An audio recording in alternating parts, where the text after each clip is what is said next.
My group and I did a replication behavior change project on daily step counts and self-monitoring, goal setting, and feedback. Feedback included verbal and visual feedback. So to start, we're going to be talking about our introductions. My name is Stephanie Packen. I currently work at an ABA therapy clinic. I work with kiddos from the ages of 3 to 13 years old. I'm also the clinical assistant there, so I have the opportunity to create programs and implement them and also work one-on-one with the kiddos. So next, Kim is going to be introducing herself.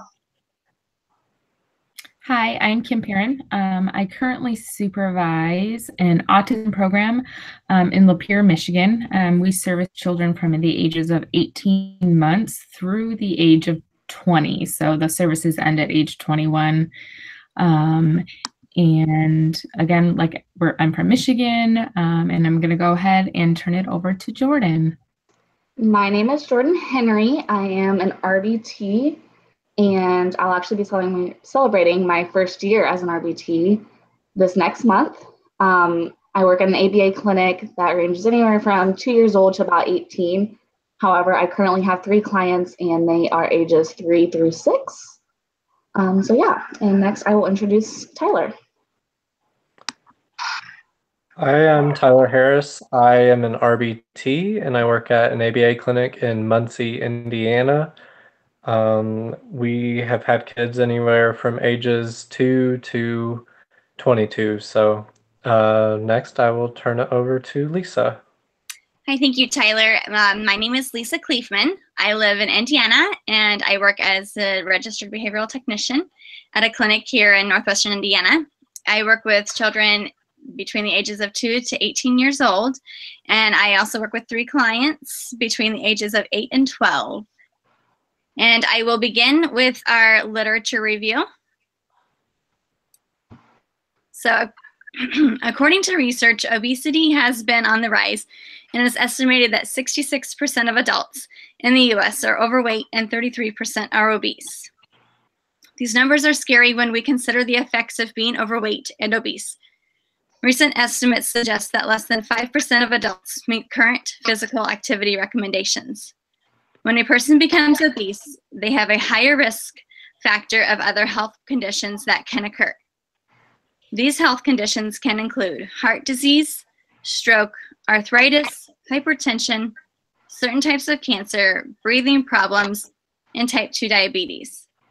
These health problems can occur in a person regardless of their age, racial and ethnic group, and gender. One way to get healthier is to increase physical activity. According to research, even just walking has beneficial effects in preventing age-related diseases. It has been suggested that modest changes in physical activity, such as walking an additional mile per day, might be enough to prevent weight gain in an average adult. Many other studies have confirmed the association between physical activity and reduced incidence of degenerative diseases, and shown that the positive effect of physical activity on cognitive function is apparent even when exercise is limited to later life. Although self-monitoring has a robust research base supporting its use, advancements in technology offer the possibility of improving upon existing practices. For example, in the medical field, researchers have demonstrated that using technology to self-monitor health-related behaviors has improved treatment fidelity, resulting in positive outcomes. The best way to monitor physical activity is by using a recording device. When using a recording device, such as a pedometer, a person is able to monitor their own behavior. Self-monitoring has been proven effective both as a measurement strategy and as a behavior change strategy across a variety of diverse target behaviors. A study done by Van Wormer used pedometers to evaluate the effects of self-monitoring alone and in the context of a multi-component intervention consisting of self-monitoring plus goal setting and feedback. This study was done using a multiple treatments reversal design that was utilized to test whether pedometer-aided self-monitoring and brief e-counseling. The results shown that participants approximately doubled their daily steps total and lost a modest amount of weight.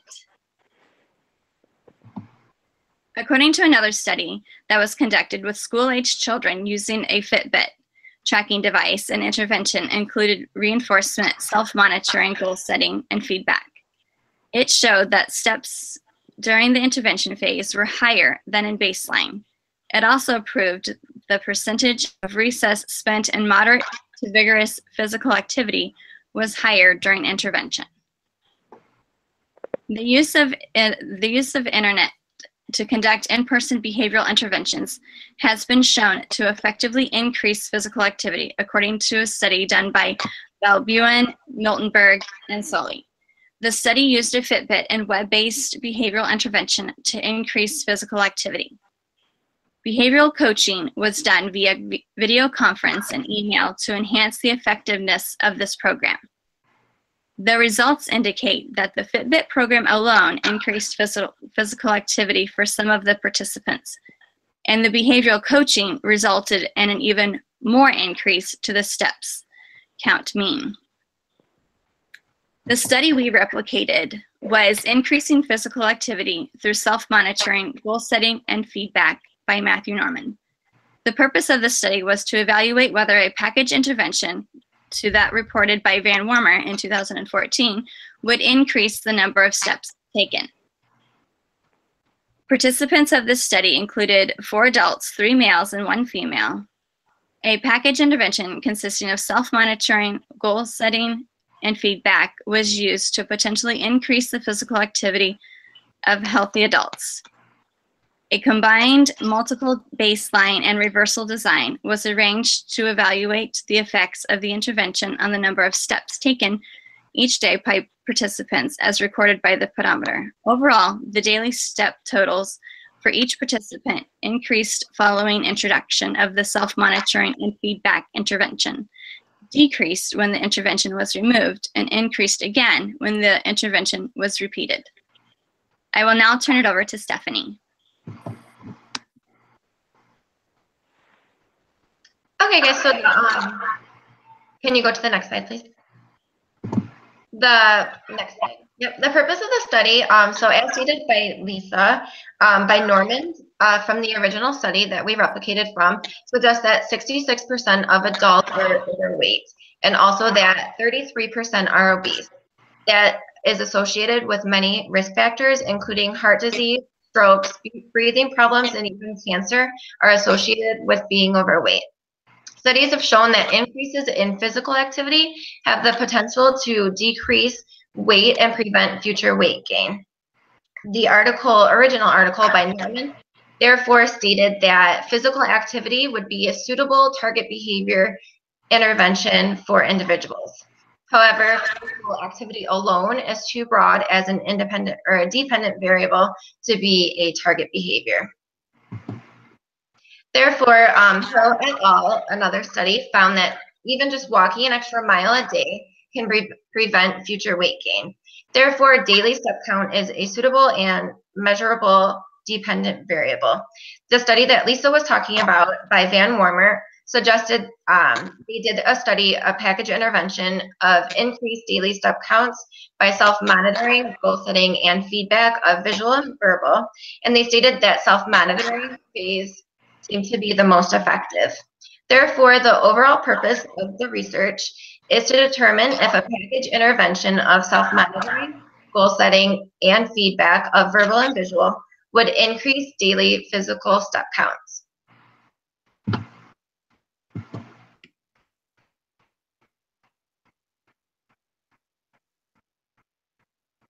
As stated, the participants in this study are myself, Stephanie Packin, Lisa, Tyler, Jordan, and Kim.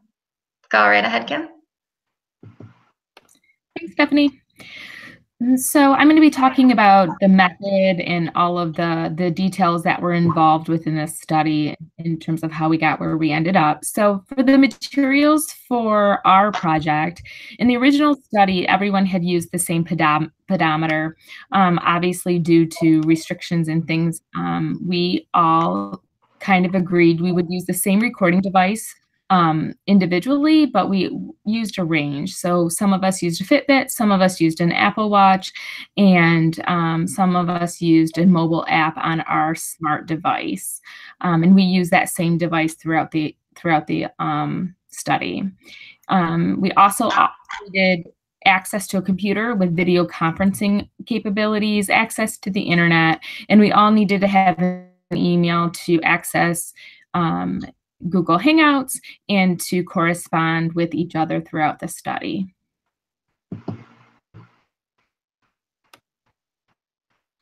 We needed to operationally define what a step was, although our pedometer did that for us, but we defined that as a step is defined as any movement of our legs or feet that resulted in a count being recorded on our device.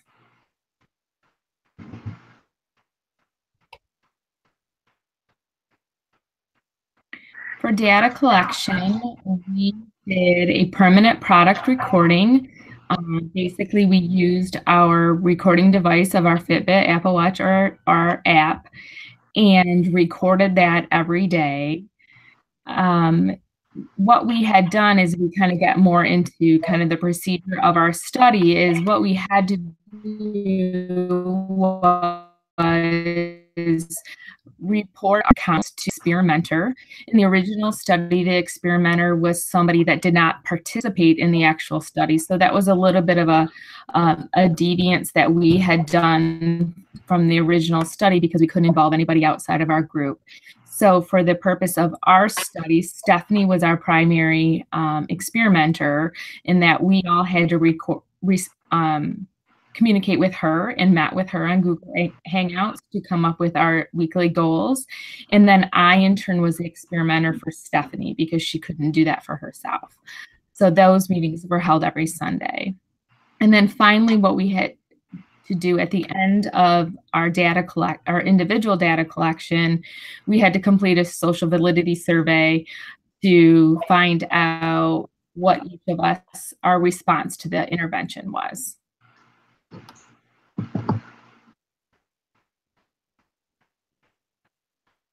So our basic design for our study was a multiple baseline with an AB design, so basically a reversal design. What we had done, and this is a little tricky too, for our baseline, we did a staggered baseline due to it being multiple baseline designs. So we came up with set targets for each of us. And you'll see later on in our results section for the multiple baseline graph and how that went in order. And Tyler, I believe, started us out, and then we went through the 5 of us with a staggered baseline. Then intervention was implemented following initial baseline. Once we determined that our data was stable, we went back to baseline for a short period and then back to intervention again. IOA and treatment methodology. So we had to do this a little bit differently too from the original study. In the original study, they met in person with the experimenter. For obvious reasons, we could not do that. So what we could do via video conferencing is we could show the experimenter via our Fitbit device or Apple Watch or our app what our actual step counts were, and compare that to what was recorded to them every day. Our IOA was 100% because we all had done what we were supposed to do with that for that purpose. So that was, I think it was easier for our assignment for this purpose. And then treatment fidelity was really looking at, did we record our daily steps to the experimenter when we were supposed to on a daily basis? And that was similar to the original study as well, were those step counts reported every day, in which they were.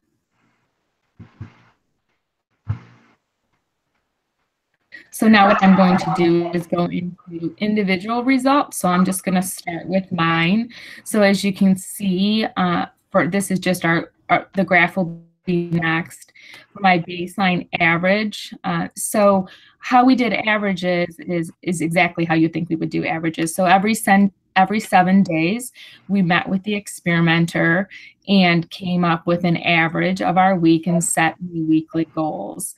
And so every week, what we would hope to do is increase those steps. That sometimes occurred and sometimes did not occur, depending on life circumstances, really. So my baseline average was 5,554 steps a week, or I'm sorry, not a week, through that baseline time frame, with an average range of 2,700 steps a day to 9,700 steps a day, so quite a range.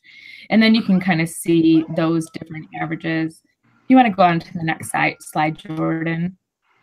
So here's the graph of my interventions with this project.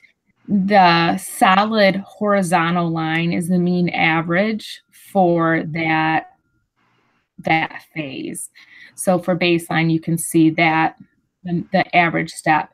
And what is interesting in mine is for my first intervention, my average actually went down. There are life things that happen, and I had some situations going on personally that really absolutely affected my ability to implement the intervention, like my feedback from Stephanie or things like that, probably wasn't so meaningful for me due to what I had going on personally. But then when I returned to baseline, I got back up just about to where original baseline was. And then finally, kind of when life figures itself out, for the second intervention, I showed improvement on that. So that was kind of encouraging to see. For me, and I think I had even wrote this in an assignment that we had done, so much of this particular intervention or this particular like data collection for me, I live in Michigan, so my step count is probably quite higher in the summer because that's when my physical activity tends to be outside. I know for a lot of people coming up for the results you're going to see for the rest of my group, it really depends on the types of jobs we have and things like that. That really affects the outcome of the interventions. So now I am turning it over to Jordan, I think. Lisa. Thank you for that, Kim. And as you can see with my data information, my baseline, the first baseline started out at 5,435 steps.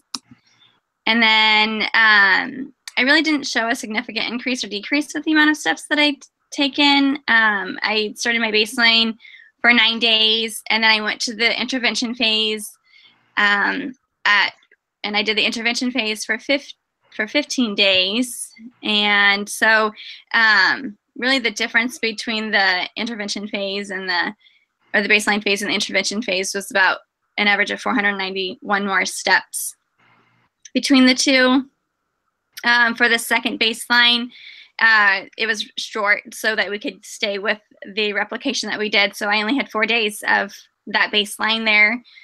And then with my second intervention phase, it was 12 days long. And the average between that, the first or the second baseline and the second intervention had approximately 1,400 more steps to it.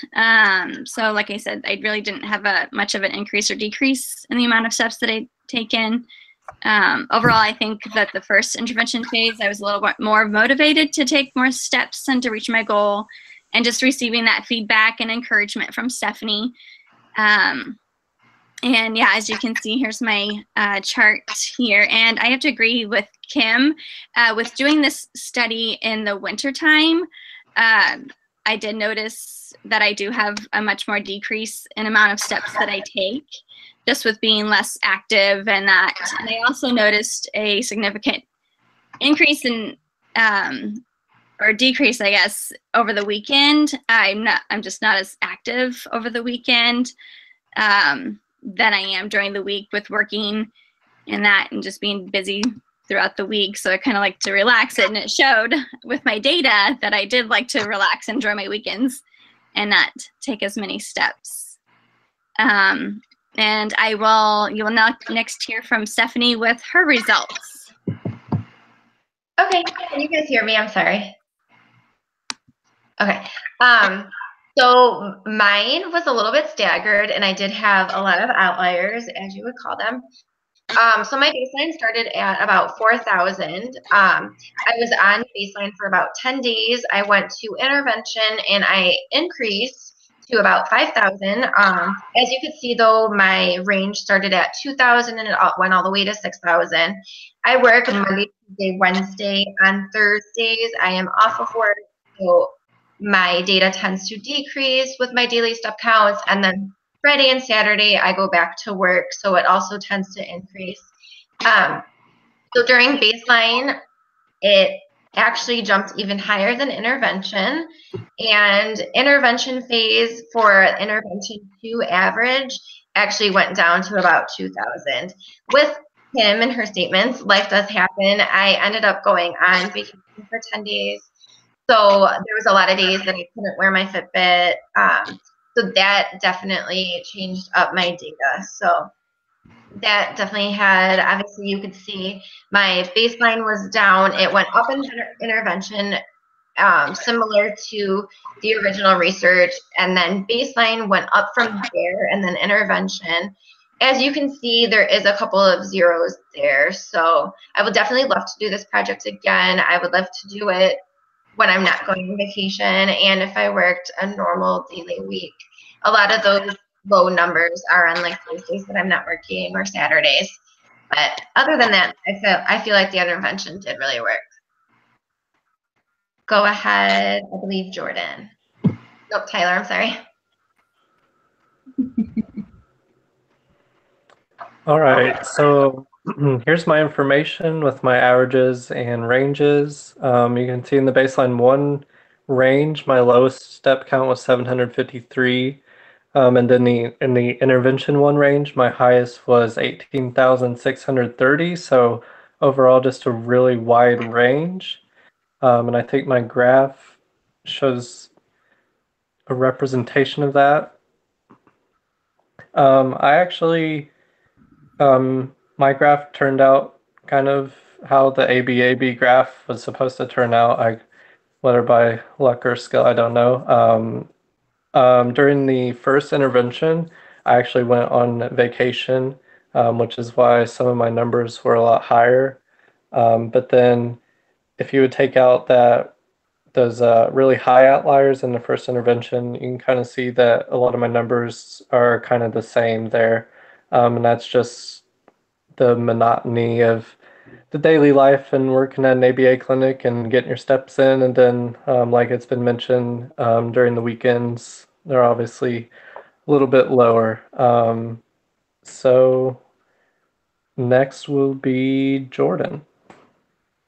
All right, so starting out, my average for my baseline and even my intervention was actually pretty high. I work Monday through Friday at an ABA clinic. I also mentioned I work with littles who never stop moving. So typically I am always on the go. However, when it comes to my intervention, I actually did decrease a little bit.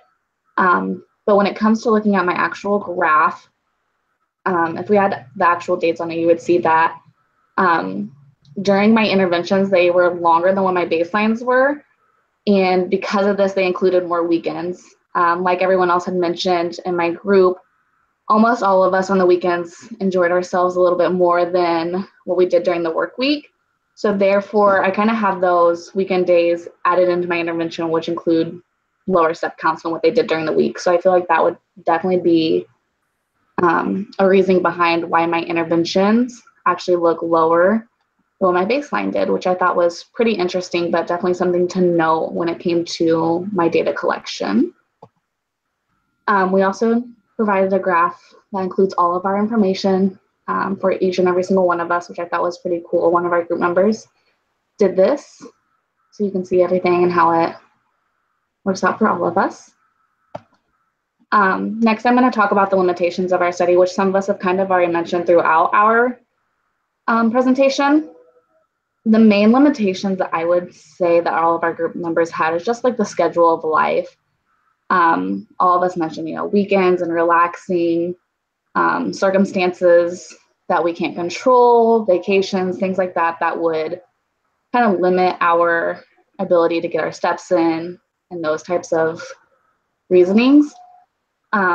We also have biases that come into play when it comes to our study.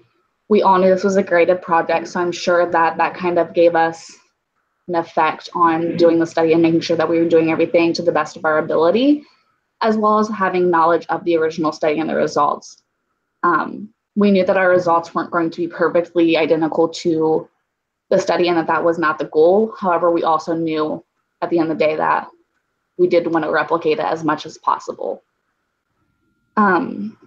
Another thing that comes into limitations are adaptations that we had to make. One of those is the webcam meetings versus in person like the original study did. Let's see here. We also had a few other things that we had to adapt to just to kind of fit the study, just because we don't live in the same state and things happen. For example, pedometers is another thing that we had to switch up. In the original study, they were all provided the same exact pedometer that they could all wear. We all use Fitbits. So these are all just different things that we need to take into consideration when it comes to the results of our study and making sure that we are cautious when analyzing everything because, again, things happen, life happens. So it can kind of give us a little bit of an explanation on what happened and whether or not our results were as reliable or whatnot. So next I'll hand it off to Tyler again. All right, so in conclusion, for as far as our participant results go, myself and Kim, we showed an increase in our step counts at the end of intervention, the second intervention. Jordan and Lisa did not show an increase or decrease, and Stephanie showed a decrease in her step counts. So just out of the 5 of us, we had, we covered all 3 options. And so all participants felt that the daily reporting actually helped them be accountable for their daily step goal. And that is because, like with anything, the more you're aware of a behavior, the more likely you are to do something about it. So because of this awareness, we all felt like our physical activity levels actually improved, no matter what the results actually showed.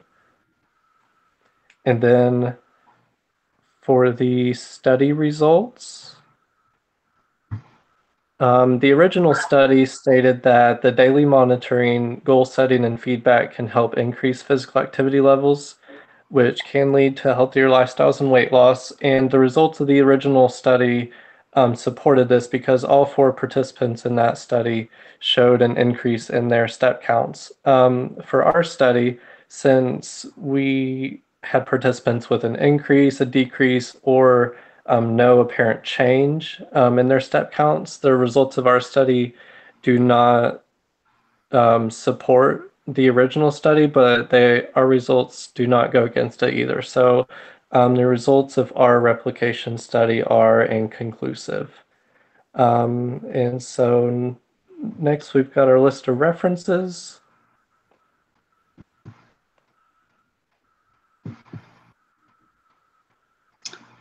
All right, well, that is our list of references, and that is also the end of our presentation, and we hoped that you guys enjoyed it and were able to learn a lot from it. I know that I personally learned a lot from doing the study myself, and I'm sure that all of my other group members did as well, and kind of just showed us all, I think, at the same time that life kind of gets in the way as well, and so it was kind of eye-opening to see just how much even just like hanging out on a weekend can really affect the results of a study. We hope you enjoyed our project, and that is our conclusion.